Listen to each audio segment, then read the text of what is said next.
নমস্কাৰ সকলোকে স্বাগতম জনাইছো নিমাত ষ্টাডি পইণ্ট চেনেলটোলৈ আমি আজি এই ভিডিঅ'টোৰ মাধ্যমেৰে বিএ ফাৰ্ষ্ট সেমিষ্টাৰৰ জিঅ'গ্ৰাফিৰ মেজৰ আৰু মাইনৰ বিষয়ৰ সেকেন্ড চেপ্টাৰৰ সকলোবোৰ ৰচনাধৰ্মী প্ৰশ্ন উত্তৰ আলোচনা কৰিম প্ৰশ্ন উত্তৰসমূহ ভালকৈ আয়ত্ত কৰিবলৈ তোমালোকে ভিডিঅ'টোৰ শেষলৈকে চাবা ভিডিঅ'টোৰ পৰা উপকৃত হ'লে ভিডিঅ'টো লাইক আৰু শ্বেয়াৰ কৰিবা চেনেলটো যদি সাবস্ক্ৰাইব কৰা নাই দৰকাৰী আৰু তথ্য সমৃদ্ধ ভিডিঅ'ৰ নটিফিকেশ্যন পাবলৈ চেনেলটো সাবস্ক্ৰাইব কৰি লোৱা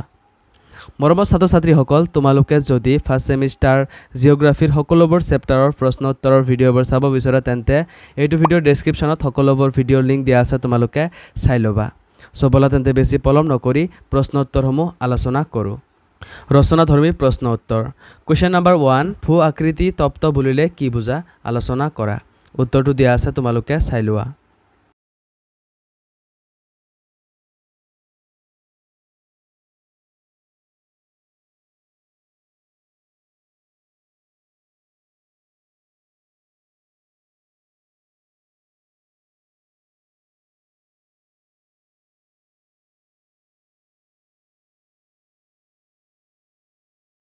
Question number 2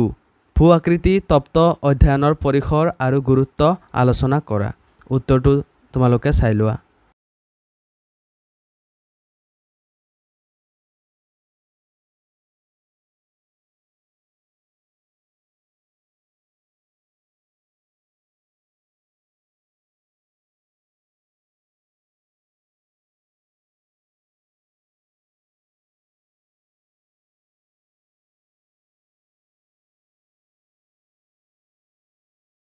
Question number 3 স্থলাকৃতি বুলিলে কি বুজা স্থলাকৃতিৰ শ্ৰেণী বিভাজন কৰা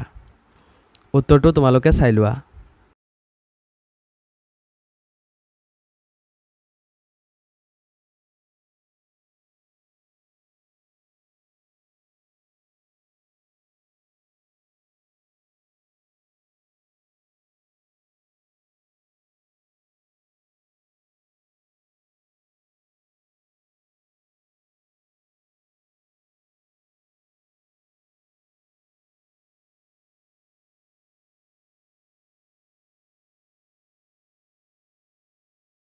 এইটো চিত্ৰ তোমালোকে স্ক্ৰিনশ্বট মাৰি লৈ লোৱা তোমালোকৰ নোট বহীত আঁকি ল'বা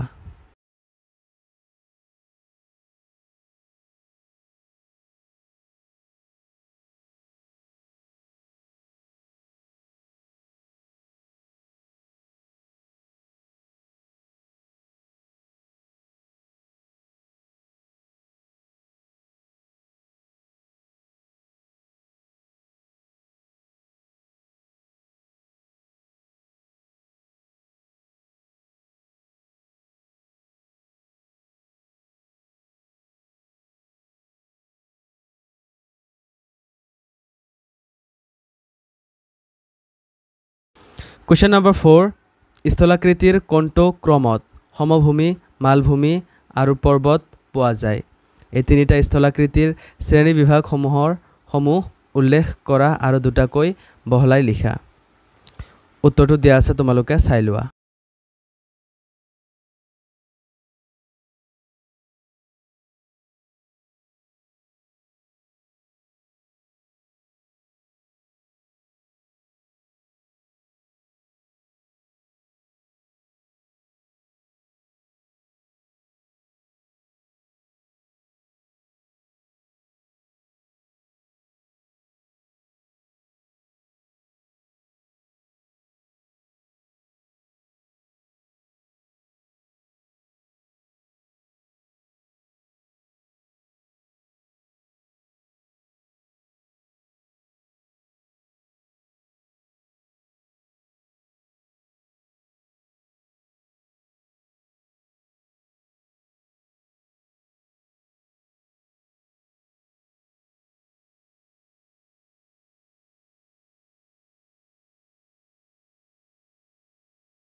Question number 5 প্ৰথম আৰু দ্বিতীয় পৰ্যায়ৰ স্থলাকৃতিৰ প্ৰকাৰ আৰু বৈশিষ্ট্যসমূহ আলোচনা কৰা উত্তৰটো দিয়া আছে তোমালোকে চাই লোৱা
কুৱেশ্যন নম্বৰ 6 ভূপৃষ্ঠৰ স্থলাকৃতি গঠনত বিচূৰ্ণী ভৱন আৰু ক্ষয় ভৱনৰ পাৰ্থক্য নিৰূপণ কৰা উত্তৰটো দিয়া আছে তোমালোকে চাই লোৱা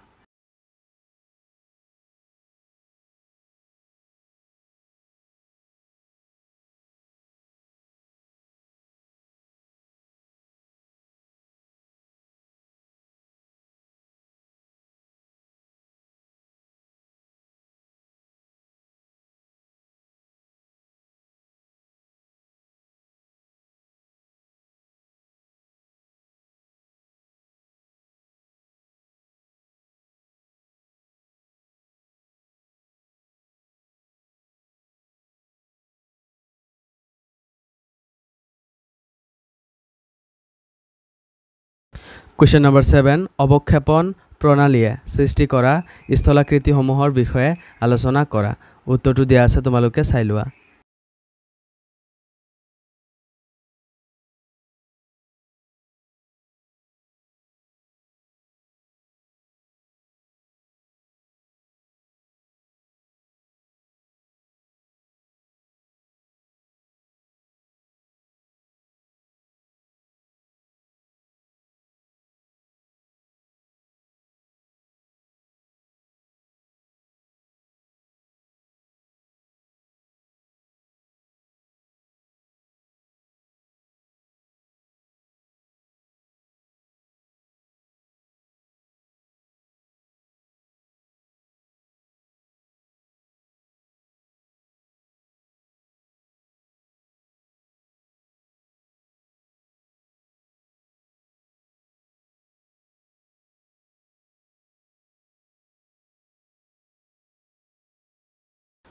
কুৱেশ্যন নম্বৰ 8 স্বাভাৱিক ক্ষয় চক্ৰ বুলিলে কি বুজা উপযুক্ত চিত্ৰৰ সহায়ত ইয়াৰ বৈশিষ্ট্যসমূহ আলোচনা কৰা উত্তৰটো দিয়া আছে তোমালোকে চাই লোৱা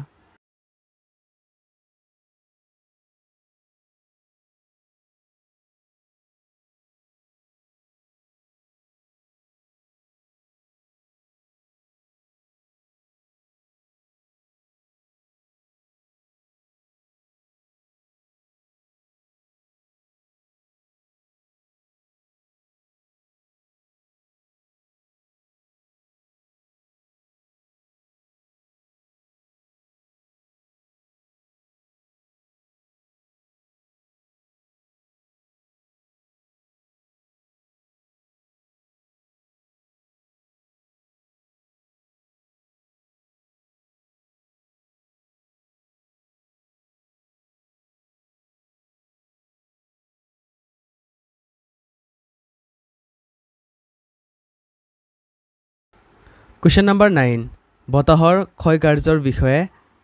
চিত্ৰৰ সহায়ত আলোচনা কৰা উত্তৰটো দিয়া আছে তোমালোকে চাই লোৱা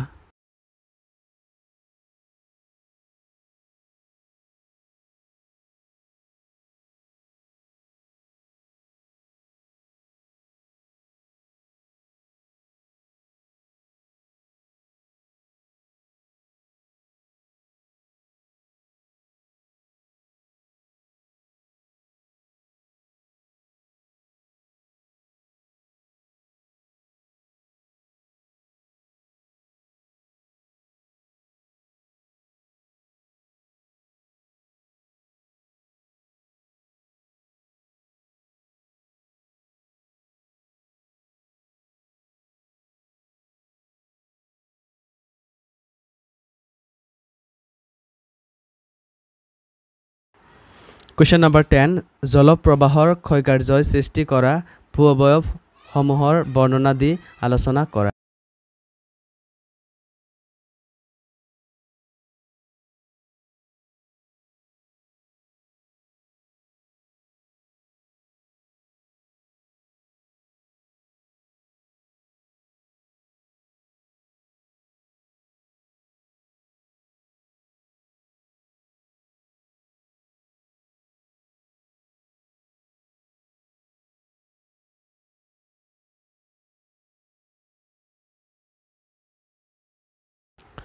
কুৱেশ্যন নম্বৰ 11 পাৰ্বত্য হিমবাহৰ অৱক্ষেপণৰ দ্বাৰা গঠিত হোৱা ভূ অৱয়ৱবোৰৰ বৰ্ণনা দিয়া উত্তৰটো দিয়া আছে তোমালোকে চাই লোৱা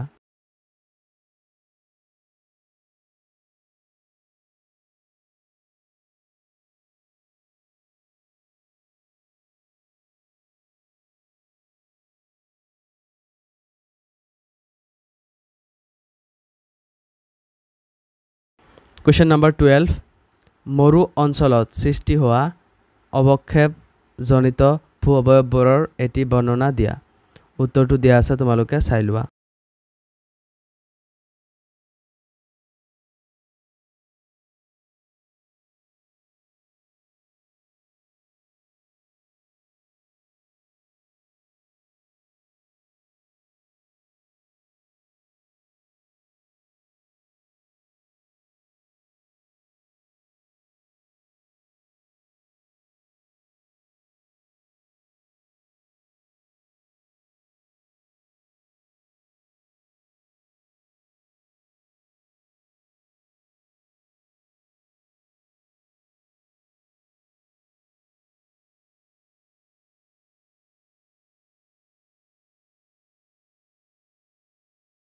কুৱেশ্যন নম্বৰ 13 বৰফৰ ক্ৰিয়াৰ ফলত কেনেকৈ উচ্চ পাৰ্বত্য অঞ্চল নিম্ন পাহাৰ আৰু সমতললৈ ৰূপান্তৰিত হয় আলোচনা কৰা উত্তৰটো দিয়া আছে তোমালোকে চাই লোৱা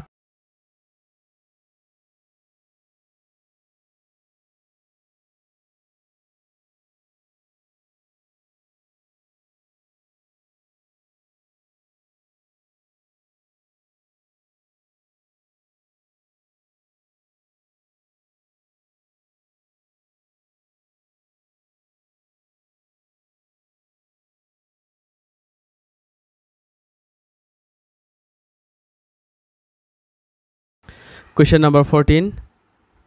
ভূপৃষ্ঠৰ ৰূপ পৰিৱৰ্তন কৰাত নদী বা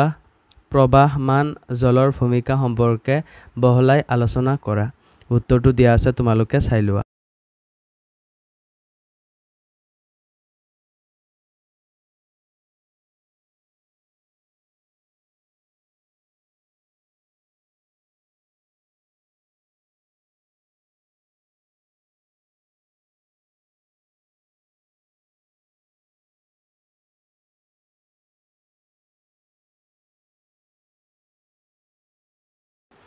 কুৱেশ্যন নম্বৰ 15 হিমবাহ কাক বোলে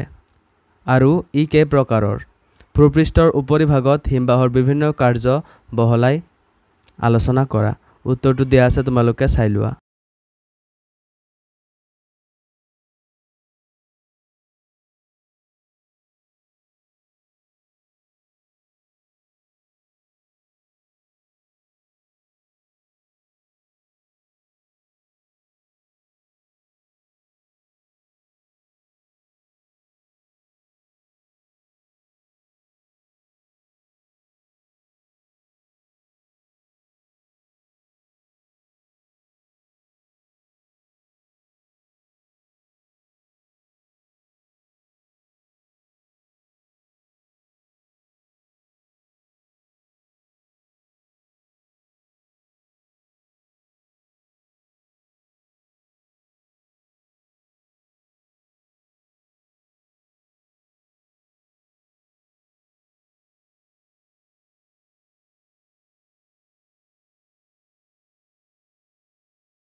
কুৱেশ্যন নম্বৰ 16 মহাদেশীয় বিস্থাপন তত্ত্বৰ সমৰ্থনত উল্লেখ কৰা প্ৰমাণবোৰ কি উত্তৰটো দিয়া আছে তোমালোকে চাই লোৱা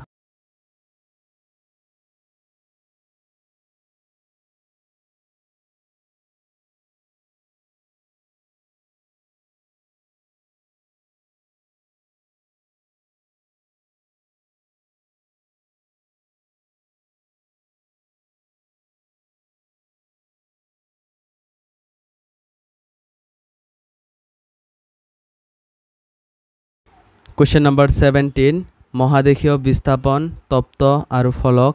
বিৱৰ্তন তত্ত্বৰ মাজত থকা মূল পাৰ্থক্যবোৰ বিচাৰি উলিয়া উত্তৰটো দিয়া আছে তোমালোকে চাই লোৱা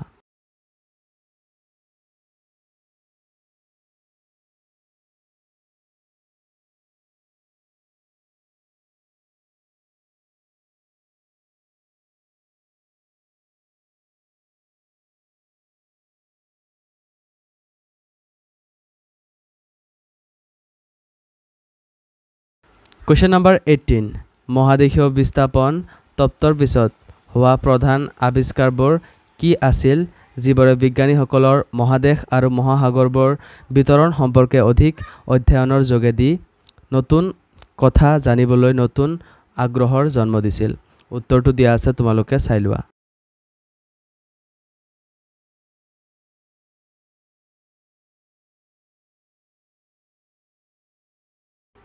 সমৰ্ম ছাত্ৰ-ছাত্ৰীসকল আজিলৈ এইখিনিয়ে আশা কৰোঁ এই ভিডিঅ'টো তোমালোকক সহায় কৰিছে যদি ভিডিঅ'টো ভাল লাগিছে তেন্তে এইটো ভিডিঅ' তোমালোকৰ বন্ধুবৰ্গ অথবা তোমালোকৰ জিঅ'গ্ৰাফিৰ হোৱাটছআপ গ্ৰুপত শ্বেয়াৰ কৰিবা চেনেলটো যদি এতিয়ালৈকে ছাবস্ক্ৰাইব কৰা নাই তেন্তে প্লিজ চেনেলটো ছাবস্ক্ৰাইব কৰি দিবা এইটো অধ্যায়ৰ সকলোবোৰৰ প্ৰশ্ন উত্তৰৰ ভিডিঅ'ৰ লিংক এইটো ভিডিঅ' ডেছক্ৰিপশ্যনত দিয়া আছে তোমালোকে চাই ল'বা ধন্যবাদ